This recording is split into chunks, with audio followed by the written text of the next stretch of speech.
नमस्कार, मैं Dishant Srivastava comic world में आपका स्वागत करता हूँ। चलिए सुनते हैं बाल सीक्रेट एजेंट राजन इकबाल सीरीज की पॉकेट बुक हत्या का रहस्य का तीसरा और अंतिम भाग। सलमा कार को दाईं तरफ मोड़ती हुई बोली, इक्को जी, कहो सल्लो जी, अब मूड ठीक कर लो। कर लिया, थोड़ा हंसकर दिखाओ। इकबाल ने खीखी करके पूरे दांत दिखा दिए। सलमा खिलखिलाकर हंस पड़ी। इसमें हंसने की क्या बात है? बहुत प्यारे बंदर लग रहे हो। देखकर हंसी आ गई। तुम बंदर कहो या गधा, घोड़ा कहो या खच्चर, एक प्रार्थना मेरी सुन लो, वह भी हाथ जोड़कर। कहो। डाइटिंग शब्द है गंदा, इसे शब्दकोश से निकाल दो। बर्फी, समोसे, रसगुल्ले अब तुम मुझे खिला दो। 2 दिन में तुम्हारा मोटापा कुछ कम हुआ है। 2 दिन और रुक जाओ, फिर मैं अपने प्यारे प्यारे इक्को को प्यारी प्यारी बर्फी और रसगुल्ले खिलाऊंगी। थप्पड़ तो नहीं मारोगी? मारूंगी, लेकिन प्यार से। यार, तुम्हारी ये प्यारी प्यारी बातें ही तो मेरा क्रोध मोम की तरह पिघला देती हैं। और मेरा दिल चाहता है तो मैं कहूँ, सल्लो जी, तुम बर्फी की टुकड़ा हो, रसगुल्ले जैसी मीठी हो, लेकिन कभी कभी लगता है पूरी अंगीठी हो। अंगीठी का मतलब जानती हो ना? गरम, दहकने वाली। तुम्हारी तारीफ हमें पसंद आई, दिल खुश हुआ। हम भी तुम्हें जल्दी बहुत बड़ी खुशी देंगे। सलमा मुस्कुराती हुई बोली, क्या शादी की बात करोगी? धत, शर्म नहीं आती ऐसी बात करते हुए? शर्म तो कहने के बाद आ रही है। मुझे ऐसी बात घूंघट ओढ़ कर कहनी चाहिए थी। इकबाल ने कहा और सलमा का साड़ी का पल्लू सिर पर ओढ़ लिया। सलमा खिलखिलाकर हंस पड़ी। इकबाल ने कार कोतवाली ले जाकर रोकी। बलवीर ने उनका स्वागत किया और बोला, इकबाल, तुम्हें देखकर बड़ी खुशी हो रही है। पहले से कुछ दुबले हो गए हो। शाबाशी मुझे दीजिए अंकल, सलमा बोली। इसका श्रेय मुझे जाता है, वरना ये पेटू तो हर जगह प्लेटें साफ कर देता और फूलकर गोलगप्पा हो जाता। तुम्हारा वह अंकल का बस चले तो मुझे बांस की तरह पतला कर दो। सल्लो जी, अगर ऐसा हो गया तो अंधेरी में मैं उड़ जाऊंगा, फिर मुझे ढूंढती रहना। तब मैं तुम्हें चाबी के छल्ले की तरह अपनी साड़ी से बांध कर रखूंगी, सलमा ने आगना चाहते हुए कहा। बलबीर खिलखिलाकर हंस पड़ा। फिर कुछ देर इधर उधर की बातें करने के बाद बलबीर ने पूछा, क्या खबर लाए हो? जिस औरत को हमने विलियम के साथ देखा था वह श्यामलाल की पत्नी गीता थी। नहीं, मैं सच कह रहा हूँ, लेकिन उसका कहना है वह ताज होटल नहीं, होटल मून गई थी और उसके साथ कोई भी नहीं था। लेकिन गीता जैसी औरत का विलियम जैसे अपराधी से क्या संबंध हो सकता है, यह तो मालूम नहीं। लेकिन अब ऐसा लग रहा है जैसे विलियम का श्यामलाल के कत्ल से ज़रूर कोई संबंध है। और मेरा ख्याल है इस कत्ल का कारण नटराज की मूर्ति है, जिसकी कीमत लाखों रुपए में है, सलमा बोली। मान लिया, श्यामलाल का कत्ल मूर्ति के लिए हुआ है, लेकिन गीता विलियम के साथ क्या कर रही थी? कहीं इस कत्ल में विलियम के साथ साथ गीता का भी तो हाथ नहीं? तीसरी कड़ी अमरीश बजाज भी है, सलमा बोली। अंकल, रहस्य उलझता जा रहा है। रहस्य और ज़्यादा उलझे उससे पहले ही हमें इस रहस्य को खोलना होगा। अगर गीता व विलियम का संबंध है तो फिर तो दोनों फिर ज़रूर मिलेंगे। हमें दोनों पर नज़र रखनी चाहिए।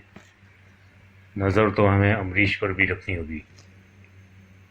सलमा ठीक कह रही है, बलबीर बोला। मुझे लगता है असली मूर्ति वहाँ से उठाकर वहाँ नकली मूर्ति रख दी गई, और असली मूर्ति का सौदा अवश्य विलियम से किया गया है, इकबाल बोला। ऐसा मैं इसलिए कह रहा हूँ क्योंकि विलियम अंतर्राष्ट्रीय अपराधी है और वह ऐसे काम करता है, वह मूर्ति लेकर भाग भी सकता है। मैं सारे शहर की नाकाबंदी कर देता हूँ। अगर वह भागने की कोशिश करेगा तो पकड़ा जाएगा। ठीक है, ऐसा ही करिए। इकबाल होटल के हॉल में बैठा था। उसकी नज़र सीढ़ियों पर थी। साथ में वह हल्के हल्के घूंट चाय के भी ले रहा था। अभी तक विलियम उसे नहीं दिखाई दिया। उसने बिल चुकाया और सीढ़ियों की तरफ बढ़ गया। तीसरी मंजिल पर पहुंचकर उसने देखा राहदारी में गहरा सन्नाटा छाया हुआ है। उस कमरे के सामने पहुंचकर इकबाल रुक गया जिसमें विलियम ठहरा हुआ था। फिर उसने लॉक में मास्टर की लगाई और ताला खोलकर अंदर प्रविष्ट हो गया। स्विच दबाते ही कमरे में रोशनी हो गई। कमरा खाली था, लेकिन हर सामान वहाँ करीने से सजा हुआ था। इकबाल ने कमरे की तलाशी ली, लेकिन कोई काम की वस्तु नहीं मिली। इकबाल हॉल में वापस आ गया। पूछताछ करने से मालूम हुआ विलियम 2 दिन से गायब है। उसका कोई पता नहीं वह कहाँ है। इकबाल ने अंदाज़ा लगाया विलियम को पता लग गया था वह जासूसों की नज़र में आ गया है, इसलिए वह ज़मींदोज़ हो गया। पवन चाय की छोटी सी दुकान पर बैठा था, जो अमरीश की कोठी के सामने थी। वह अब तक 2 ऑमलेट व 2 ही चाय पी चुका था। तभी उसने कार को कोठी से बाहर निकलते देखा, जिसमें अमरीश बैठा था। पवन ने बिल चुकाया और तेजी से अपनी मोटरसाइकिल की तरफ बढ़ गया। कुछ क्षणों बाद वह सावधानी से कार का पीछा कर रहा था। थोड़ी देर बाद कार होटल सनसेट की पार्किंग में रुकी और अमरीश होटल के हॉल में प्रविष्ट हो गया। पवन ने भी मोटरसाइकिल पार्किंग में खड़ी की और हॉल में प्रविष्ट हो गया। अमरीश एक खाली सीट पर बैठा था। पवन कोने वाली सीट पर बैठ गया। अमरीश बार बार दरवाजे की तरफ देख रहा था और काफ़ी परेशान नजर आ रहा था। पवन ने एक कप कॉफ़ी मंगवा ली और हल्के हल्के घूंट भरने लगा। तभी वह चौंका। दरवाजे से गीता अंदर प्रविष्ट हो रही थी। उसने एक नज़र चारों तरफ दौड़ाई और अमरीश की सीट की तरफ बढ़ गई। पवन की आंखें चमक उठी। गीता अमरीश के पास वाली सीट पर बैठ गई। फिर दोनों आपस में बात करने लगे। उनके हाव भाव से साफ प्रतीत हो रहा था वह काफ़ी परेशान है। आंखों से चिंता साफ झलक रही थी। कॉफ़ी पीने के बाद दोनों उठकर बाहर की तरफ चले गए।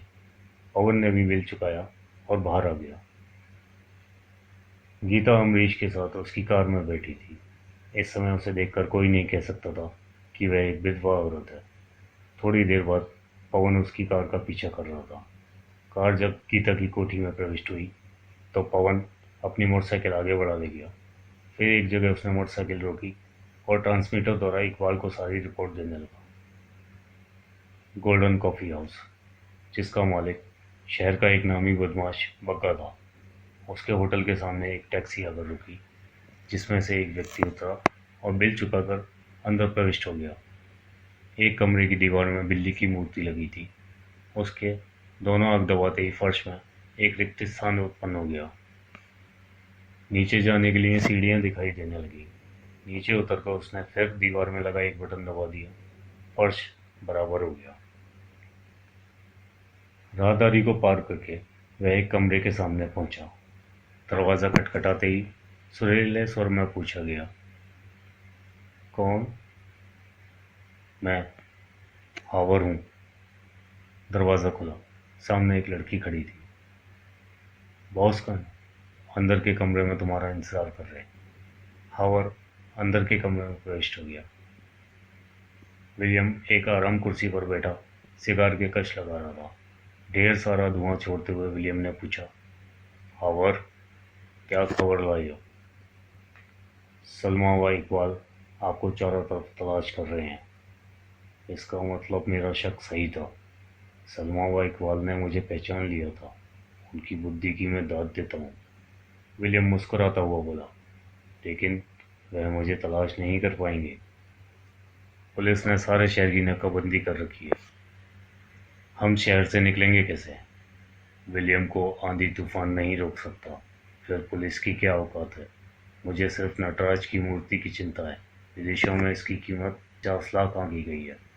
बस मुझे किसी तरह इस मूर्ति को चंदन नगर से बाहर निकालना है। आप ही कोई उपाय सोचिए। सोचेंगे। तुम यह बताओ, गीता का कोई संदेश है? हाँ, उसने कहलवाया है कि सलमा व इकबाल उसे शक भरी निगाहों से देख रहे हैं। उसके व अमरीश के कारण हमें सफलता मिली है, लेकिन उसकी एवज में हमने उन्हें 20 लाख रुपए दिए। अगर वे फंसेंगे तो अपनी मूर्खता से हम उड़न छू हो जाएंगे। कहने के बाद वह हंसने लगा। इकबाल एक घटिया से कॉफ़ी हाउस में बैठा था। उसे मालूम हुआ था अमरीश बजाज को कई बार यहाँ देखा गया है। उसी की जांच करने वह वहाँ गया था। सभी सीटें भरी हुई थी। उसे उसी सीट पर बैठना पड़ा था जिस पर 4 व्यक्ति पहले से बैठे हुए थे। चारों विस्की पी रहे थे। इकबाल ने कैंपा कोला मंगवा ली थी, जिसे वेटर गिलास में डालकर लाया था। देखने में वह रम जैसी लगती थी। वो चारों शराब पीने के साथ बातें भी कर रहे थे और हंस भी रहे थे। दीनानाथ, एक शराबी ने पूछा, आज बहुत खुश नजर आ रहा है। हाँ, आज मैं बहुत खुश हूँ। आज क्या, एक हफ्ते से मैं खुशियाँ मना रहा हूँ। उसी खुशी को बांटने के लिए आज तुम पार्टी दे रहे हो। हाँ, दीनानाथ बोला, खुशी का कारण तो बताओ।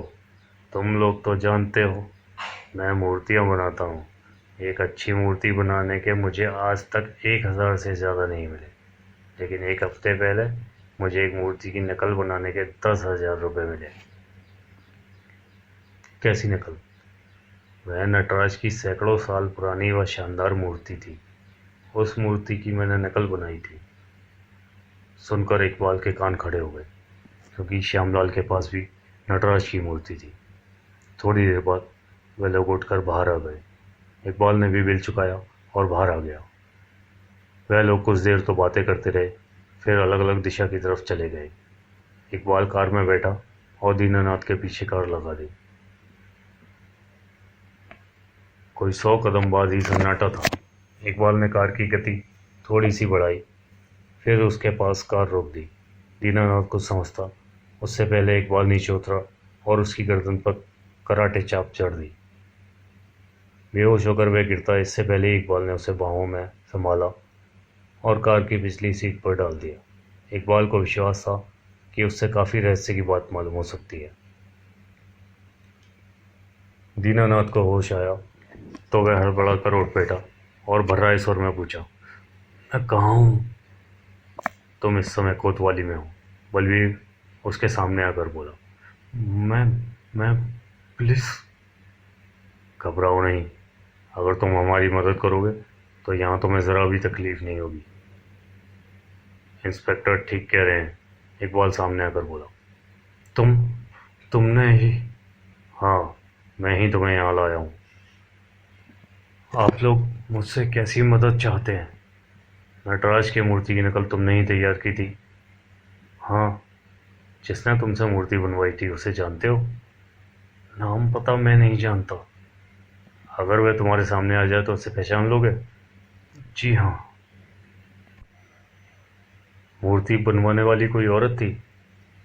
एक औरत व एक मर्द मेरे पास आए थे। इकबाल ने जेब में से गीता व अमरीश की तस्वीर निकालकर उसे दिखाई, फिर पूछा, क्या यही थे वो लोग? जी हाँ, यही दोनों थे। इकबाल व बलबीर ने एक दूसरे की तरफ देखा, फिर मुस्कुरा दिए। दीनानाथ का पता बलबीर ने नोट किया, फिर यह कहकर उसे जाने दिया कि आज की घटना का जिक्र किसी से भी ना करे।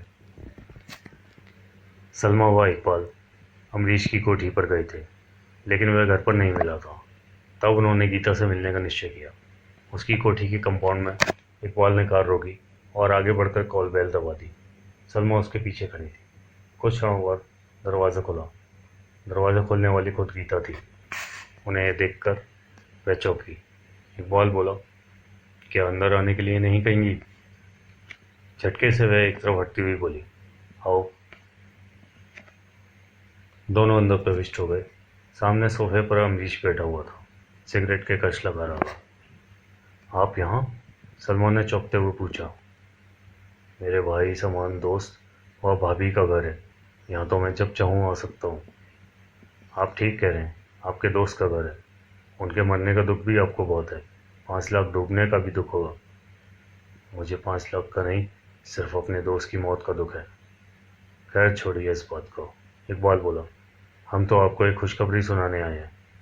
क्या? गीता व अमरीश ने एक साथ पूछा।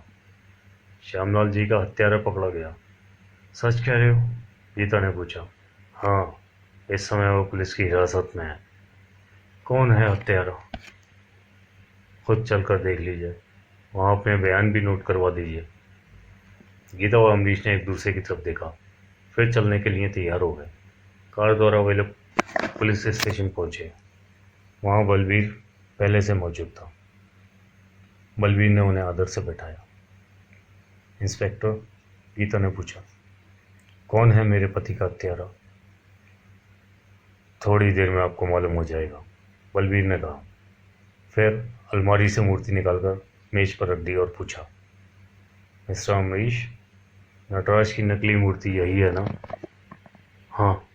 इसको बनवाने में आपने कितने रुपए खर्च किए थे? क्या मतलब? मैसेज गीता, आप तो समझ गई होंगी, आप ही बता दीजिए, इसको बनवाने में कितने रुपए खर्च किए गए हैं? मैं क्या जानूं, मैं तो इस मूर्ति को आज पहली बार देख रही हूँ। आप दोनों झूठ बोल रहे हैं। मूर्ति को बदलने और श्यामलाल की हत्या के जुर्म में आप दोनों को गिरफ्तार किया जाता है। ये क्या बकवास है? अमरीश गुर्राया। बकवास नहीं, ये सच है।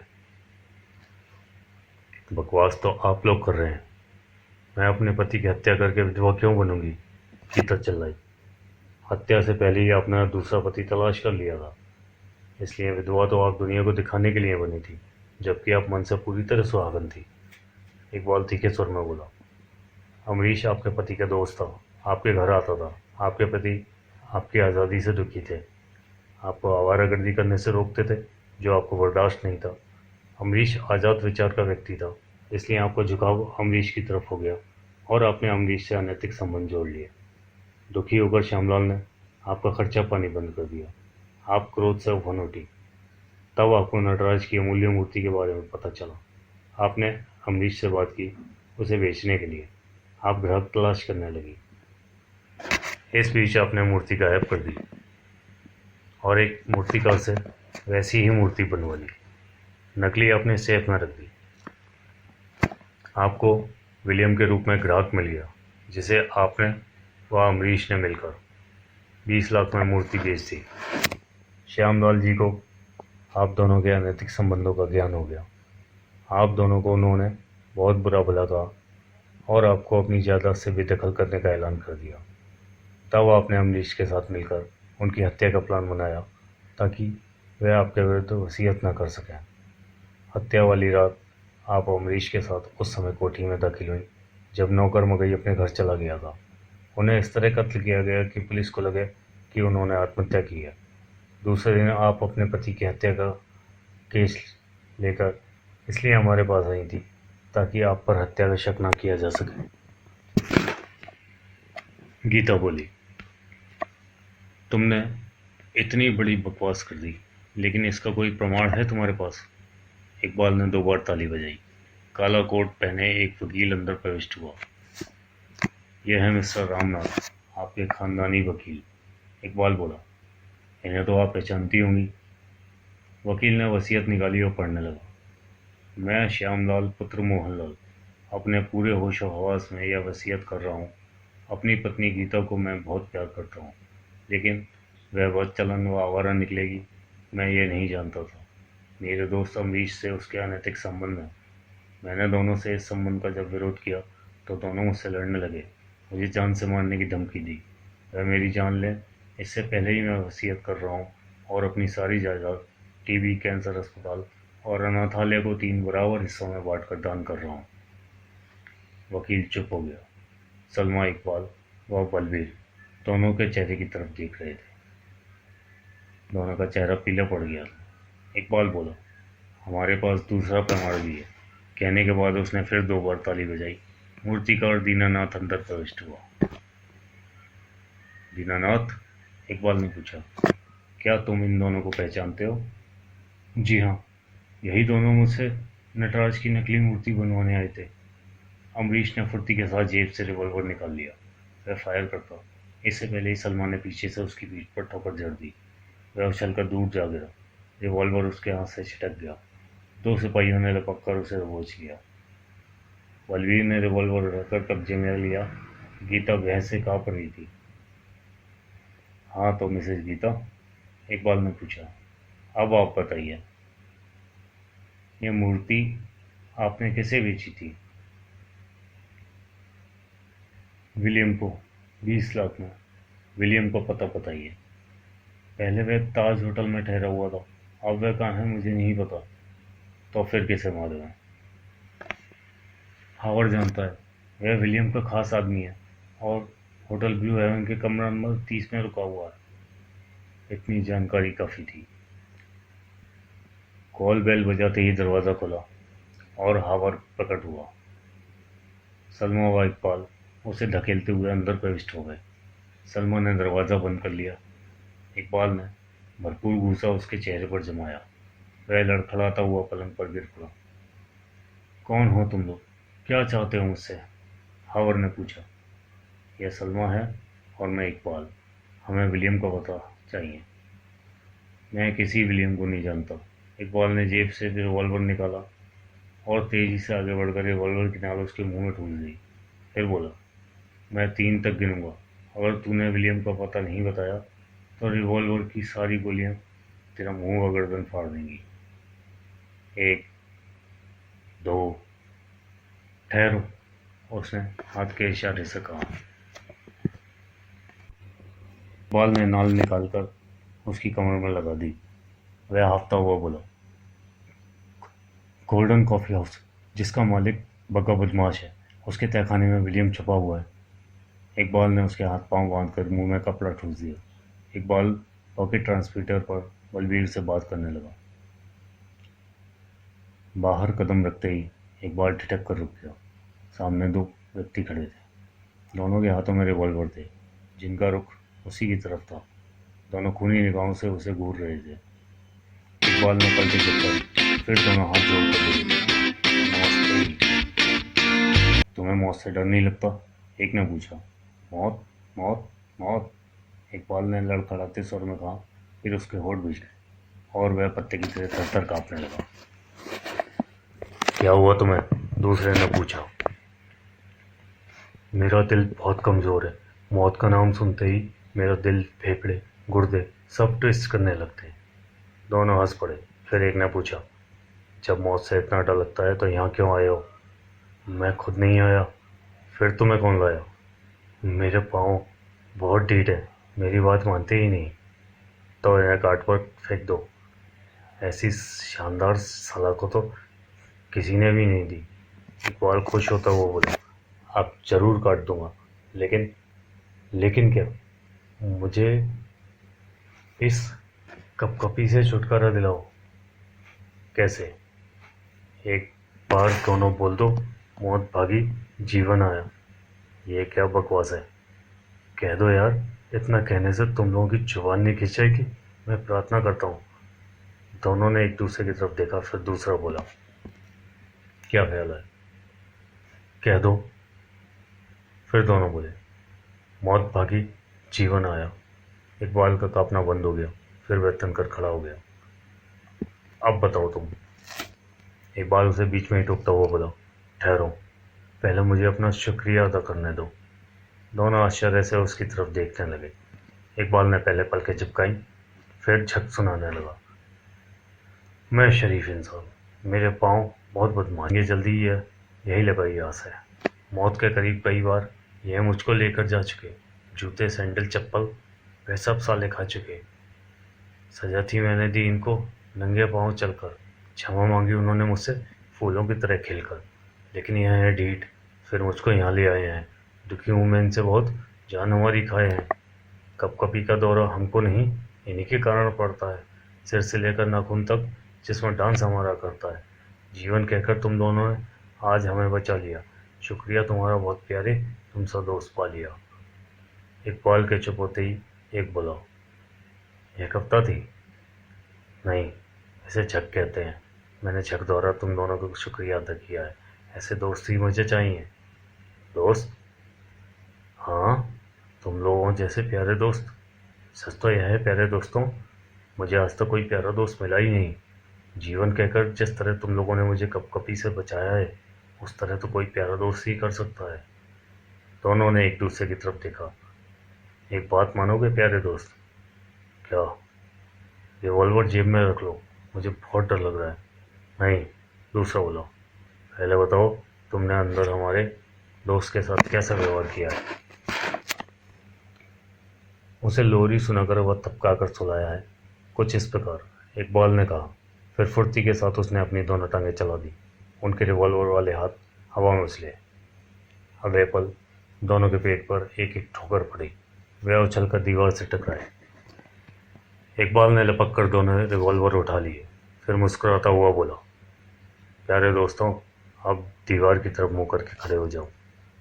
तो तुम अब तक हमें मूर्ख बना रहे थे, एक बोला। मूर्खों को भला कौन मूर्ख बना सकता है? जल्दी से दीवार की तरफ मुंह करके खड़े हो जाओ, वरना गोली मार दूंगा। दोनों ने जैसे ही दीवार की तरफ मुंह किया, इकबाल ने उसके सर पर रिवॉल्वर से प्रहार कर दिया। वे बिना आवाज किए ढेर हो गए। इकबाल बाहर निकलने के लिए फाटक की तरफ भागा। गोल्डन कॉफी हाउस को पुलिस ने चारों तरफ से घेर लिया था। इकबाल व बलवीर अंदर प्रविष्ट हुए। साथ में 3 सिपाही भी थे। पुलिस को देखकर हॉल में सन्नाटा छा गया था। वह सब धड़धड़ाते हुए बग्गा के केबिन में प्रविष्ट हुए। वहां बग्गा के साथ विलियम भी मौजूद था। बलवीर बोला, विलियम, तुम इस समय पुलिस की हिरासत में हो, और बग्गा, तुम्हें भी एक अपराधी की शरण देने के जुर्म में गिरफ्तार किया जाता है। पिछली तरह भी एक दरवाजा था। विलियम ने उस दरवाजे की तरफ छलांग लगा ली। इकबाल ने फुर्ती के साथ जेब से रिवॉल्वर निकालकर उस पर फायर कर दिए। गोलियां दरवाजे के बाहर कहीं जाकर बेकार हो गईं। तुम लोग देखो इसे, मैं उसे देखता हूँ, इकबाल ने तीव्र स्वर में कहा और भागता हुआ बाहर निकल गया। रिवॉल्वर बग्गा ने भी निकाल लिया था, लेकिन उसके फायर करने से पहले ही सलमा की पिस्टल गरज उठी। धाएं! गोली उसके रिवॉल्वर से टकराई। रिवॉल्वर छिटक कर दूर जा गिरा, लेकिन तुरंत ही झपट कर उसने लात चला दी। सलमा के दोस्त के साथ कैसा व्यवहार किया है, उसे लोरी सुनाकर वह थपका कर सुलाया।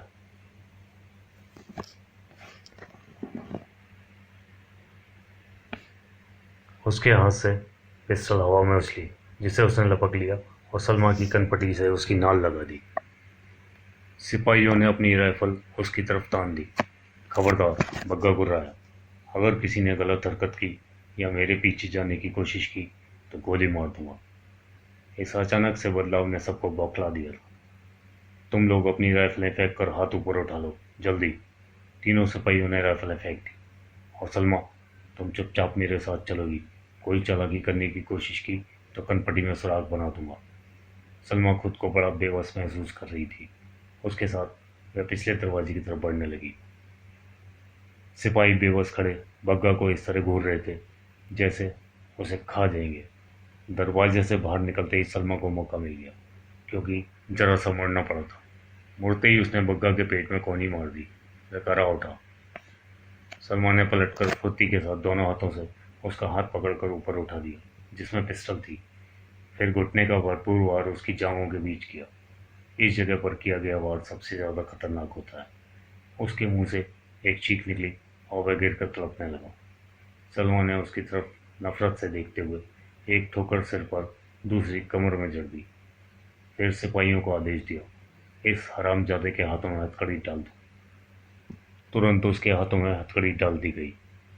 अब सलमा को इकबाल की चिंता हो रही थी, और इकबाल इकबाल चाहता तो उसे गोली मार देता, लेकिन वह विलियम को जीवित गिरफ्तार करना चाहता था। इसलिए जितनी तेज हो सका उसकी तरफ भागने लगा।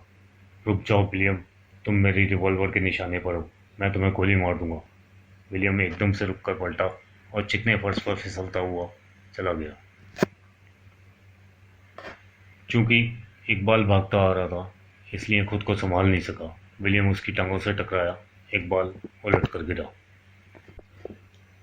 विलियम ने फुर्ती से उठकर इकबाल की कमर से लेकर एक लात जड़ दी। इकबाल करा उठा। विलियम उस रिवॉल्वर की तरफ झपटा जो इकबाल के हाथों से छिटक गई थी। वह रिवॉल्वर तक पहुंचता उससे पहले इकबाल ने कलाबाजी खाई और उससे जा टकराया। वह लड़खड़ा गया। अगले पल दोनों आमने सामने खड़े थे। विलियम, इकबाल दांत पीसता हुआ गुर्राया, तेरी मौत आई है। मौत मेरी नहीं, तेरी आई है। कहने के साथ ही विलियम उस पर झपटा। एक तरफ हटकर इकबाल ने उसकी पीठ पर ठोकर जड़ दी। वह लड़खड़ा गया। इकबाल तेजी से आगे बढ़ा और हाथ फर्श पर टिकाकर लात उसकी गर्दन में फंसा दी। फिर एक तरफ झोल देकर दूसरी तरफ से झटक दिया। विलियम कलाबाजी खाता हुआ गिरा। जैसे ही वह उठा, इकबाल ने लातों व गुस्सों की बारिश कर दी। उसकी नाक व मुंह से खून बह रहा था। हरामजादे, इकबाल चीखा, भागता है, लेकिन क्या तू इकबाल से बचकर भाग सकेगा? भाग, भाग हरामजादे। उसने फर्श से जैसी उठने की कोशिश की, इकबाल ने भरपूर ठोकर उसकी कमर में जड़ दी। वह चीख मारता हुआ उलट कर गिरा, फिर नहीं उठ सका। उसी समय सलमा सिपाहियों के साथ वहां पहुंच गई।